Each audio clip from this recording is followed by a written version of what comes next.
நடிகர் விஜயோட வாரிச த்ரிஷா இப்ப வயித்துல சுமக்குறாங்கன்னு ஒரு தகவல் வெளியாயிருக்கு. அத பத்தி தான் இந்த வீடியோல நம்ம டீடைலா வந்து பார்க்க போறோம். அதுக்கு முன்னாடி நம்ம சேனலை சப்ஸ்கிரைப் பண்ணாம இருந்தீங்கன்னா மறக்காம சப்ஸ்கிரைப் பண்ணிக்கங்க. அதுக்கப்புறம் இந்த வீடியோவில் வியூ ப்ராடக்ட்னு வந்து ஷோ ஆகும். அதை நீங்க கிளிக் பண்ணீங்கன்னா அதுல ஏகப்பட்ட ப்ராடக்ட் வந்து காட்டும். அது எல்லாமே 70%, 80%, 90% ஏகப்பட்ட ஆஃபர்லாம் வந்து போட்டிருக்காங்க. அதுல உங்களுக்கு ஏதாவது வந்து தேவைப்பட்டுச்சுன்னா மட்டும் நீங்க அதை பர்ச்சேஸ் பண்ணி வாங்கிக்கோங்க. அது ரொம்ப தேவைப்பட்டா அத்தியாவசியமா இருந்தா மட்டும். இல்லாட்டினா அதை நீ அங்கே வாங்கணும் அவசியம்லாம் வந்து பார்த்தோன்னா கிடையாதுங்க. சரி வாங்க நம்ம அந்த வீடியோவில் த்ரிஷாவோட விஷயத்தை பற்றி டீட்டெயிலாக வந்து பேசலாம். அதாவது திரும்புகிற திசையெல்லாம் ஒரே ஒரு பேர் மட்டும்தான் வந்து அடிபட்டுக்கிட்டு இருக்கு இப்போ. த்ரிஷா த்ரிஷா த்ரிஷா. அதுக்கு காரணம் என்ன ஒன்றுனா, த்ரிஷா நடிகையாக இருந்தது வரைக்கும் பிரச்சனையே வந்து இல்லை. ஆனால் விஜய் எப்போ கட்சிக்கு உள்ள முழுசா வந்து முழு நேரமா விஜய் வந்து தாவேகாவுனுடைய தலைவராக இருந்து மக்களுக்கு நல்லது செய்யணும்னு வந்து நினைச்சிட்டு இருக்கக்கூடிய இந்த சூழ்நிலையில த்ரிஷாவினுடைய பேர் வந்து ஸ்ட்ராங்கா விஜயும் த்ரிஷாவும் கல்யாணம் பண்ணிக்க போறாங்க அப்படிங்கிறதோட மட்டும் வந்து இல்லாம 10 வருஷத்துக்கு முன்னாடியே விஜயால த்ரிஷா வந்து கன்சீவ் ஆகி அப்பயே அவார்ட் பண்ணியிருக்காங்க. அதுக்கான ரெக்கார்ட்ஸ் வந்து எல்லாமே வந்து இருக்கு. அவங்களுக்கு அப்பயே ஆரம்பத்துல அந்த ரிலேஷன்ஷிப் ஸ்டார்ட் ஆனது அவங்க வீட்டுக்கு தெரிஞ்சு அப்பயே கண்டிச்சிருக்காங்க. அதனாலதான் த்ரிஷாவும் விஜயும் சேர்ந்து கில்லிக்கு அப்புறமும் சேர்ந்து பெருசா வந்து படம் வந்து நடிக்காத வந்து ஒரு சூழ்நிலை வந்து உண்டாச்சு.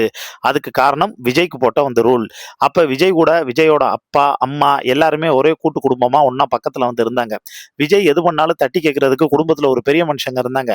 ஆனா விஜய்க்கு காலப்போக்குல தன்னுடைய புகழ் பேரு செல்வாக்கு எல்லாம் உயர ஆரம்பிக்க வீட்டுக்குள்ள இருக்கிறவங்க எது சொன்னாலுமே அது விஜய்க்கு வந்து இரிட்டேட்டா வந்து மாறிச்சு.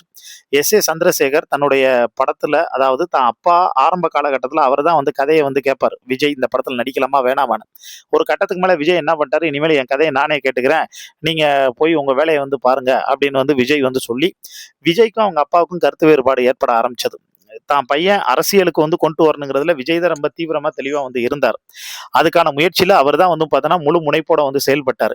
ஆனா ஒரு கட்டத்துக்கு மேல விஜய் என்ன ஆச்சு அப்படின்னா, விஜய் வந்து உள்ளுக்குள்ள புஷி ஆனந்த் இது மாதிரி ஒரு குரூப் வர ஆரம்பிச்ச உடனே விஜய் முழுக்க முழுக்க அவரே தன்னுடைய ஃபோக்கஸ்ல வந்து பார்த்தீங்கன்னா நானே எல்லாத்தையும் வந்து பார்த்துக்கிறேன்னு தன்னுடைய அப்பாவை வந்து அவாய்ட் பண்ண ஆரம்பிச்சார். அதனாலதான் விஜயோட அப்பா வந்து சந்திரசேகர் சொல்லும்போது, விஜய் கூட இருக்கிறது ஒரு திருட்டு கூட்டம், அவங்க விஜய் வந்து நிம்மதியா வந்து இருக்க விட மாட்டாங்க, அவங்க தான் வந்து ஒண்ணு கிடக்க ஒண்ணு சொல்லி என்னையும் என் பையனையுமே வந்து பிரிச்சது அப்படிங்கிற மாதிரிலாம் வந்து சொல்லியிருந்தாங்க. இது ஒரு பக்கம் இருக்கக்கூடிய சூழ்நிலையில இப்ப சமீபத்துல விஜயோட மனைவி வந்து சங்கீதா கொடுத்திருந்த மனுல விஜய்க்கு ஒரு நடிகையோட திருமணத்தை மீறிய உறவு இருக்கு அப்படின்னு சொன்னாங்க.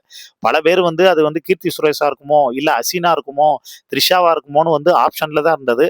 ஆனா ஒரு கட்டத்துக்கு மேல வந்து என்ன ஒண்ணுன்னா, த்ரிஷா விஜய் இவங்க 2 பேரும் வந்து ஜோடி போட்டு ஏஜிஎஸ் கல்யாணத்துக்கு வந்ததுக்கு அப்புறம் அதுக்கு முன்னாடி 60% த்ரிஷா அப்படிங்கிற அந்த விமர்சனம் வந்து சேர்த்து பேசப்பட்டது 100% த்ரிஷா அப்படிங்கிறது மாதிரி மாற ஆரம்பிச்சிருச்சு. அது மட்டும் இல்லாம வரக்கூடிய மே 4ஆம் தேதி த்ரிஷாவுடைய பிறந்த நாள். அதே மே 4ஆம் தேதி தான் தமிழ்நாட்டு எலெக்ஷனோட ரிசல்ட் அனௌன்ஸ் பண்றாங்க. ஏன்னா ஏப்ரல் 23 வந்து எலெக்ஷன். இப்ப த்ரிஷாவோட குடும்பம் சைடு வந்து என்ன சொல்றாங்க அப்படின்னா, விஜய கல்யாணம் பண்றதுக்கு முழு சம்மதம் சொல்லியிருக்கதா ஒரு தகவல் சொல்லப்படுது. இதுக்கு முன்னாடி கொடுத்த ஒரு பேட்டியில த்ரிஷா என்ன சொன்னாங்கன்னா, நான் எப்ப கன்சீவ் ஆகுறேனோ அப்பதான் நடிக்கிறத வந்து நிப்பாட்டுவேன்னு சொல்லியிருக்காங்க. இப்ப த்ரிஷா ஒருவேளை வந்து கன்சீவ் ஆயிட்டாங்க போல. ஏன்னா சமீபத்துல அவங்க வெளியிட்டு இருந்த ஒரு அறிக்கையில இதுதான் என்னோட கடைசி படம்னு வந்து ஒரு அனௌன்ஸ்மெண்ட் வேற வந்திருந்தது. அந்த அனௌன்ஸ்மெண்ட்டை பார்த்து அப்ப த்ரிஷா ஒருவேளை கன்சீவா இருக்காங்களோ, 10 வருஷத்துக்கு முன்னாடி வந்து காரணமா இருந்தது விஜய்னா அப்ப இப்பயும் காரணமா இருக்கிறது வந்து அவர் தானே. அதனாலதான் இப்ப அவசர அவசரமா வந்து பிரிச்சுட்டு இவங்க ஒன்று சேர்ந்து வந்து வாழ போறாங்களோ அப்படிங்கிறது மாதிரி ஏகப்பட்ட தகவல்கள் இப்போ வந்து பரவ ஆரம்பிச்சிருக்குங்க. விஜயினுடைய வாரிசை த்ரிஷா இப்போ வயிற்றுல சுமந்துக்கிட்டு இருக்காங்க. அதனால தான் வந்து விஜய் வந்து த்ரிஷா விட வந்து மனம் இல்லாமல் த்ரிஷான்னு வந்து பார்த்தோன்னா விஜய் வந்து இருக்காரு அப்படிங்கிற ஒரு பேச்சு வந்து தொடர்ந்து வந்து அடிபட்டுக்கிட்டு இருக்கு. ஆனால் இது எவ்வளவு தூரம் உண்மை அப்படின்னு அதிகாரப்பூர்வமாக நமக்கு தகவல் கிடைக்கல. ஆனால் இது முழுக்க முழுக்க பரவலா வந்து பேசப்பட்டுக்கிட்டு இருக்கக்கூடிய இணைய செய்திகள் மக்களே. இதை பத்தி உங்களுக்கு தோணக்கூடிய கருத்துக்களை கீழே இருக்கக்கூடிய கமெண்ட் பாக்ஸ்ல மறக்காம மென்ஷன் பண்ணுங்க.